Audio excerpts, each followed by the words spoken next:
আসসালামু আলাইকুম প্রিয় দর্শক, অন্য মঞ্চের আলাপ চাইতায় আপনাদের সকলকে আমন্ত্রণ জানাচ্ছি। কিছুক্ষণ আগেই আমি ফিরেছি, এখন 9টা বাজতে 10। স্নান টান করে তারপরে আমি আপনাদের কাছে সামনে এলাম। এখন এটা একটা অদ্ভুত ঘটনা, যার সঙ্গে রাজনীতির কোনো সম্পর্ক নেই, হঠাৎ সেই মানুষটাকে টার্গেট করা হলো কেন? একেবারে রেইকি করে গত 4-5 দিন ধরে রেইকি করে তার বাড়ির মানে অদূরে 200 মিটার দূরেই তাকে পরপর 3টে গুলি করে মেরে দেওয়া হলো। তার ড্রাইভারেরও গুলি লেগেছে, তিনি এখন হাসপাতালে ভর্তি। তার অবস্থাও সংকটজনক অতটা না হলেও কিন্তু ভালো বলা যায় না। এখন দেখুন, পুলিশ কিছু বলছে না, মুখে কুলু পেটে রয়েছে। সরকার কিছু বলছে না, মানে ভাবি সরকার যারা, কারণ দেখো বিরোধী পক্ষে যখন থাকে তখন অনেক কথা বলা যায়, কিন্তু যখন আমি সরকারে যাব তখন কিন্তু অনেক মেপে কথা বলতে হয়। আর এখানে যে তথ্য প্রমাণ পাওয়া গেছে, আমরা যা ভেতর থেকে জানতে পেরেছি, আমরা যারা একদল গেছিলাম তারা যা জানতে পেরেছি, তা হচ্ছে ঘটনাস্থলের অদূরে একটা অস্ত্র পাওয়া গেছে। সে অস্ত্রটা হচ্ছে ব্লক পিস্তল। ব্লক পিস্তল আপনারা কি জানেন? ব্লক পিস্তল হলো 12টা চেম্বার থাকে, লম্বা একটা কার্ট্রিজের মধ্যে, সেখানে 12টা বুলেট ঢোকানো থাকে, খাটাক করে আটকায়, কখন করে করে মারে। সাধারণ গুন্ডা মস্তান যারা আছে তারা ওই দেশি কাঠটা ব্যবহার করে, তারা 2.5 লাখ টাকার তারা ব্লক পিস্তল ব্যবহার করবে না। দ্বিতীয় হচ্ছে, ওই ব্লক পিস্তলের গায়ে লেখা আছে made in Pakistan ordinance factory. অর্থাৎ পাকিস্তান থেকে, যেটা বোঝা যাচ্ছে, পাকিস্তান থেকে অস্ত্রটি এসেছিল বাংলাদেশে, বাংলাদেশ হয়ে সেই অস্ত্র ঢুকেছে পশ্চিমবঙ্গে। এখন কতগুলো নাম শোনা যাচ্ছে, আইএসআই এর নাম শোনা যাচ্ছে, Hizbut Tahrir, Ansar Bangla team, এই 3টে নাম কিন্তু শোনা যাচ্ছে। যেহেতু অন্তরাষ্ট্রীয় ব্যাপার, তাই শুভেন্দু বলুন, সুকান্ত বলুন, কেউই কোনো মুখ খুলছে না এবং পুলিশও মুখ খুলছে না। কিন্তু এটা যে পাকিস্তান থেকে বাংলাদেশ হয়ে ভারতবর্ষে ঢুকেছিল তা পরিষ্কার, কারণ পাকিস্তানের ছাপ মারা, অর্ডিন্যান্স ফ্যাক্টরির ছাপ মারা ব্লক পিস্তল। এখন বেছে বেছে চন্দ্রনাথ ওরফে অমিত, পরিচিত মহলে যে অমিত বলেই পরিচিত, চন্দ্রনাথকে টার্গেট করা হলো কেন?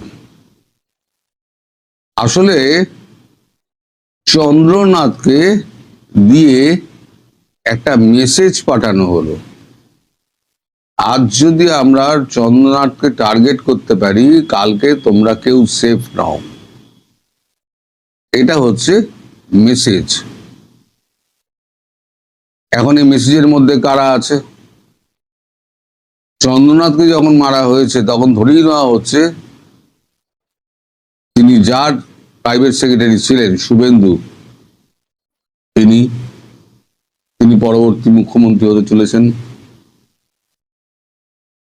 এখন এই যে 6 জনকে সন্দেহজনক ধরা হয়েছে, জানি না তারা আততায়ী কিনা তা বলতে পারবো না। পুলিশ 6 জনকে অ্যারেস্ট করেছে সন্দেহভাজন। এর মধ্যে হতেও পারে, নাও হতেও পারে, মানে খুনি। আরো তল্লাশি চলছে, সমস্ত সীমান্ত আটকে দেওয়া হয়েছে যাতে কেউ না বেরোতে পারে, কাল রাত্রেই করে দেওয়া হয়েছে। এর মধ্যে অন্তরাষ্ট্রীয় ব্যাপারটা জুড়ে যাওয়াতে কেউ মুখ খুলছে না। আর কানেকশনটা এইটা যে আমি আপনাদের বরাবর বলে আসছি, মমতা বন্দ্যোপাধ্যায় জামাতকে টাকা দিতেন এবং জামাতকেই তিনি অস্ত্র দিতেন, মানে অস্ত্র কেনার টাকা দিতেন। ওদিক দিয়ে সিআইএ টাকা দিত, এদিক দিয়ে ওই বিভিন্ন লক্ষ্মীর ভান্ডার, যুব ভাতা, হ্যান ত্যান এইসবের আড়াল দিয়ে তিনি কিছু টাকা ওখানে পাঠাতেন। সেগুলো এখন প্রমাণ সাপেক্ষ। এখন এই দেশদ্রোহিতা একবার ধাব্বা উড়ে গেলে আর সেটা যদি প্রমাণিত হয় তাহলে তার ইহকাল পরকাল ঝরঝরে হয়ে যাবে। এই যে প্রধান মমতা বন্দ্যোপাধ্যায়ের সরকারের পতন, এই সরকারের পতন কিন্তু আর্থিক দিক দিয়ে জামাত, আনসারুল্লাহ, বাংলা তাদেরকে কিন্তু অনেক নড়িয়ে দিয়েছে। কারণ আলটিমেটলি টাকাটা যদি না পাওয়া যায় সেক্ষেত্রে কাজ কিন্তু এগোবে না। ফলে এই যে একেবারে ডুবিয়ে দেওয়া হলো তৃণমূলকে, সেখানেও একটা মেসেজিং আছে, যদি বেশি বাড়াবাড়ি করো তাহলে পরে এরকম ঘটনা আরো ঘটতে পারে। এবার ভারত কি ঘটনা ঘটাবে সে তো পরের কথা, সে তো আর আমরা জানি না, সেটা পরের ঘটনা। যেটাই ঘটুক সেটা খুব একটা ভালো ঘটবে না, এটুকু বুঝতে পারছি। আর আপনারা জানেন যে ইউটিউবের গাইডলাইন অনুযায়ী আমি এই সব ধরনের আজকে যেখানে ভিজিট করেছি সেই ধরনের কোনো ভিডিও বা ছবি আমি দেখাতে পারবো না। তাই আমি কোনো রকম ছবি বা ভিডিও আমি আপলোড করছি না। তারপর তাদের ব্যক্তিগত পারিবারিক ব্যাপারে কিছু গোপনীয়তা আছে, সেগুলোও মেনে চলতে হবে। তাই আমি কোনো রকম ছবি বা ভিডিও আপলোড করছি না, কেউই করবে না বলে সিদ্ধান্ত নিয়েছে, মানে আমরা যারা সোশ্যাল মিডিয়ার মধ্যে রয়েছে তারা। তো এখন এই যে ব্লক পিস্তলটাই সব থেকে বড় নিশানা। আমার মনে হচ্ছে খুব শিগগির, হয়তো 2-1 দিনের মধ্যে এনআইএ এই তদন্তের ভার নিয়ে নেবে। আর এনআইএ নিলে আন্তঃরাষ্ট্রীয় স্তরে এবং বৈদেশিক স্তরে তারা কাজকর্ম করতে পারবে, তদন্তের কাজ করতে পারবে। সেক্ষেত্রে বাংলাদেশ যদি তদন্তের কাজে সাহায্য না করে, বাংলাদেশের কপালে কিন্তু অশেষ দুর্গতি আছে। কারণ মেসেজটা ভুল মেসেজিং হয়ে গেছে। এখন এই মেসেজটা দেওয়ার কোনো দরকার ছিল না। কারণ আমি যদি এখন এই মেসেজটা দিই তাহলে রাতারাতি আবার একটা ভোট করে আবার মমতা বন্দ্যোপাধ্যায়কে ক্ষমতায় বসানো, এটা ভারতীয় সংবিধানে নেই। কিন্তু যারা উগ্রবাদী, উগ্রপন্থী, মৌলবাদী, যারা ভাবনা চিন্তার মধ্যে বন্দী, তারা এসব যুক্তি ফুক্তির ধার ধারে না। তারা তো বেসিক্যালি অশিক্ষিত হয়। যাই হোক, আপাতত এই খবরটা আমি যেটা পেলাম সেটা আপনাদের সঙ্গে শেয়ার করলাম। এই খবরটা কিন্তু অনেক দূর অব্দি এগোবে, আমি আজকে আপনাদের বলে দিচ্ছি।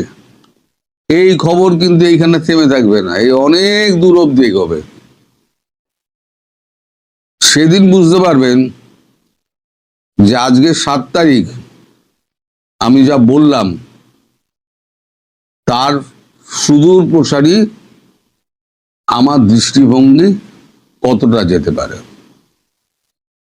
আজ এখানে শেষ করছি, সবাই ভালো থাকবেন। সবচেয়ে বড় প্রতিবেশী দেশ ভারতের সাথে বাংলাদেশের সম্পর্ক একেবারে পাল্টে গিয়েছিল 24-এর 5ই আগস্টের পর থেকে। ইউনূসের আমলে তলানিতে গিয়ে থাকা সেই সম্পর্কে নতুন অধ্যায়ের শুরুটা অনেকেই দেখতে পেয়েছিলেন বাংলাদেশের ত্রয়োদশ জাতীয় সংসদ নির্বাচনের আগে থেকেই। বিএনপির সাথে ভারতের সম্পর্কে নতুন রূপ দেখে বিএনপি বিরোধীদের অনেকে এমন মন্তব্য করেছিলেন, ভারতের সাথে সুসম্পর্কের কারণেই বিএনপি ক্ষমতায় এসেছে। যদিও এসব কথার সপক্ষে কোনো প্রমাণ এখনো পাওয়া যায়নি। এরই মধ্যে মাসখানেক আগে বাংলাদেশের পররাষ্ট্রমন্ত্রী দিল্লি সফরে গেলে মনে করা হয়েছিল দিল্লি না ঢাকার রেশ কাটিয়ে দিল্লি ও ঢাকা কাছাকাছি আসছে। কিন্তু সেই সফরের পর খলিলুর রহমানের মধ্যে যে উচ্ছ্বাস দেখা গিয়েছিল, মাসখানেকের মধ্যে সেটি যেন কোথায় হারিয়ে গেছে। যে খলিলুর রহমান গত 11 এপ্রিল ভারতের সাথে সম্পর্ক নিয়ে বলেছিলেন তাড়াহুড়ো নয়, ধৈর্য ধরে আস্থা বাড়ানো দরকার, 1 মাসের কম সময়ে তার সেই ধৈর্যচ্যুতি ঘটে গেল যখন তাকে বলতে শোনা গেল পুশ ইনের পাল্টা জবাব দেবে বাংলাদেশ, আর তিস্তা নিয়ে ভারতের জন্য বসে থাকা চলবে না। এই বক্তব্যের পরে তিনি চীনে গিয়ে তিস্তা মহাপরিকল্পনা নিয়ে আলোচনা সেরেছেন, যেটির কাজ শেখ হাসিনা আমলে প্রথমে চীনের, পরে ভারতের করার কথা ছিল। পশ্চিমবঙ্গ সহ বাংলাদেশের 3 দিকের সীমান্ত জেলাগুলোতে বিধানসভা নির্বাচনে ভারতের ক্ষমতাসীন বিজেপির ব্যাপক বিজয়ের পরপরই দেখা যাচ্ছে 1 মাস আগে সেই মধুময় সম্পর্ক ছুটে যাচ্ছে। দুদিনের মধ্যে খলিলুর রহমানের কাউন্টার পার্ট ভারতও পুশ ইন এবং তিস্তার সমস্যা নিয়ে পাল্টা জবাব দিয়েছে। বিজেপি পশ্চিমবঙ্গে জেতার পরপরই বাংলাদেশের অনেকের মধ্যে পুশ ইন নিয়ে যে আতঙ্ক দেখা যাচ্ছে, সেটি নিয়ে ভারতীয় পররাষ্ট্র মন্ত্রণালয় রাগঢাক না রেখেই বলেছে, বাংলাদেশের পক্ষ থেকে যেসব বক্তব্য দেয়া হচ্ছে সেগুলো তাদের চোখ এড়ায়নি। ভারত যা বলেছে তার অর্থ দাঁড়ায় ভারতে থাকা অবৈধ অভিবাসীদের বাংলাদেশকে ফেরত নিতে হবে। আবার ভারতীয় গণমাধ্যমের খবর হলো বিজেপি সরকার পশ্চিমবঙ্গের বিধানসভায় শপথ নেয়ার 45 দিনের মধ্যে বাংলাদেশের সীমান্তে বেড়া দেওয়ার জন্য জমি দিবে। প্রশ্ন হলো, বিএনপি ক্ষমতায় আসার আগে থেকে ভারতের সাথে যে কুসুম কুসুম সম্পর্কের ইঙ্গিত দেখা গিয়েছিল, পশ্চিমবঙ্গ, আসাম, ত্রিপুরায় পদ্মফুলের বাম্পার ফলনে সেই সম্পর্কের মধ্যে অশনি সংকেত কেন দেখা যাচ্ছে? কড়া কথার জবাব কেন দ্বিগুণ কড়া কথায় আসছে? বিস্তারিত জানতে চলুন যাওয়া যাক বিশ্লেষণ। পদ্মফুলের বাম্পার ফলনে একক সংখ্যাগরিষ্ঠতা নিয়ে পশ্চিমবঙ্গে সরকার গঠন করতে চলেছে বিজেপি। শনিবারই তারা বুঝে নেবে দায়িত্ব। কিন্তু এরই মধ্যে পশ্চিমবঙ্গের ভোটের ফল আসার পর থেকে পুশিন নিয়ে ঢাকার পক্ষ থেকে কিছু আশঙ্কার কথা শুধু শোনাই যাচ্ছিল না, বাস্তবে কিছু লক্ষণ দেখা যাচ্ছিল। যেমন পশ্চিমবঙ্গের নির্বাচনের ফলাফলের পর পুশিন যাতে না হয় সেজন্য বাংলাদেশের সীমান্তরক্ষী বাহিনীকে বেশ সতর্ক অবস্থানে রাখা হয়েছে। দেশটির স্বরাষ্ট্রমন্ত্রী সালাউদ্দিন আহমেদ আশঙ্কার কথা জোর দিয়ে না বললেও বিজেপিকে যে সতর্ক থাকতে বলেছেন সেটি জানিয়েছেন। তবে বাংলাদেশের পররাষ্ট্রমন্ত্রী খলিলুর রহমান 5 মে মিডিয়াতে যে বক্তব্য দিয়েছেন তাতে পরিষ্কার বাংলাদেশ সরকারের শীর্ষ মহলে পুশিন নিয়ে বড় ধরনের আশঙ্কা আছে। খলিলুর রহমান বলেছিলেন, ভারত সরকার যদি পুশ ইন করে তাহলে ঢাকাও পাল্টা ব্যবস্থা নেবে। অথচ গত মাসের 7 তারিখে খলিলুর রহমান ভারত সফরে গিয়েছিলেন। সে সফরের পর ভারত থেকে তেমন কোনো উচ্ছ্বাস দেখা না গেলেও খলিলুর রহমান এবং তার সরকার ছিল উচ্ছ্বসিত। দিল্লি থেকে তিনি ভারতের পররাষ্ট্রমন্ত্রী জয়শঙ্করের সাথে একই বিমানে করে মরিশাসেও গিয়েছিলেন। সেখানে বসে ভারতীয় সংবাদ মাধ্যম এনডিটিভিকে দেওয়া সাক্ষাৎকারে বলেছিলেন, ভারত ও বাংলাদেশের সম্পর্ক নতুন করে শুরু হচ্ছে না, বরং এই সম্পর্ক অনেক দিনের, একই নদী, একই সীমান্ত, কাছাকাছি সংস্কৃতির উপর ভিত্তি করে গড়ে উঠেছে এই সম্পর্ক। এই সম্পর্কে যে ফাটল ধরেছে সেটি জোড়া লাগাতে তাড়াহুড়ো করা যাবে না, ধীরে ধীরে আস্থা অর্জন করতে হবে, এমনটাই মত ছিল তখন বাংলাদেশের পররাষ্ট্রমন্ত্রীর। তার এই বক্তব্যের 1 মাস না পুরোতেই সেই খলিলুর রহমানই বলেছেন, ভারত যদি পুশিন করে তাহলে বাংলাদেশও পাল্টা জবাব দেবে। সাথে কথা বলেছেন তিস্তা নিয়ে, ভারতকে সোজাসাপটা বলে দিয়েছেন তিস্তা নিয়ে ভারতের জন্য বসে থাকলে চলবে না। নির্বাচনের আগে থেকে খালেদা জিয়ার মৃত্যুর পর বাংলাদেশে জয়শঙ্কর আসার মধ্য দিয়ে ভারতের সাথে বিএনপির সম্পর্কের এক নতুন দিগন্ত অনেকে দেখতে পেয়েছিলেন।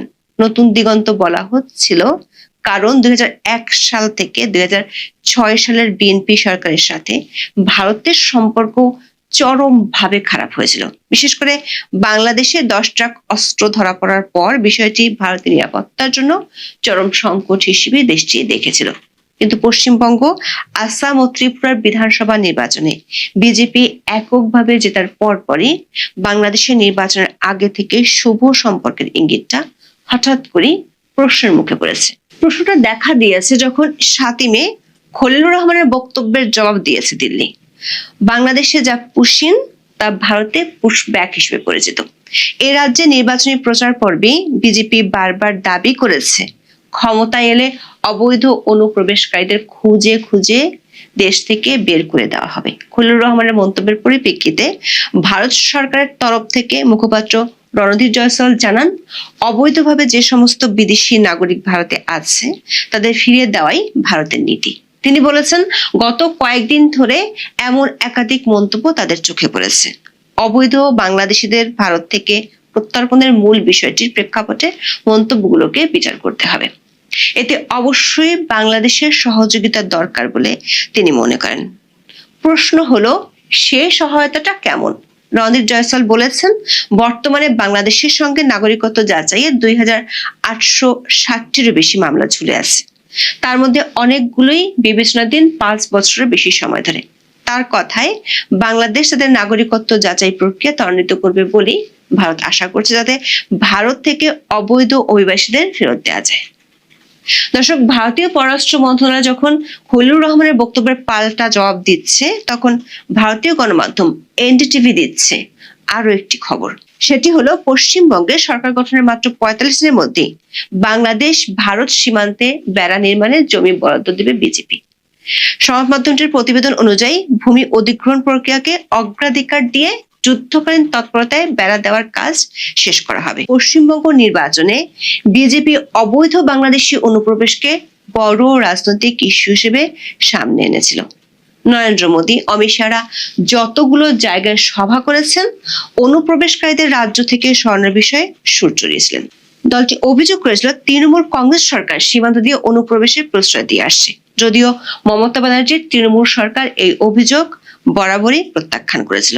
বিজেপি তার নির্বাচনী ইশতেহারে প্রতিশ্রুতি দিয়েছিল, সরকার গঠনের 45 দিনের মধ্যে ভারত বাংলাদেশ সীমান্তে বেড়া দেওয়ার জন্য জমি বরাদ্দ করা হবে।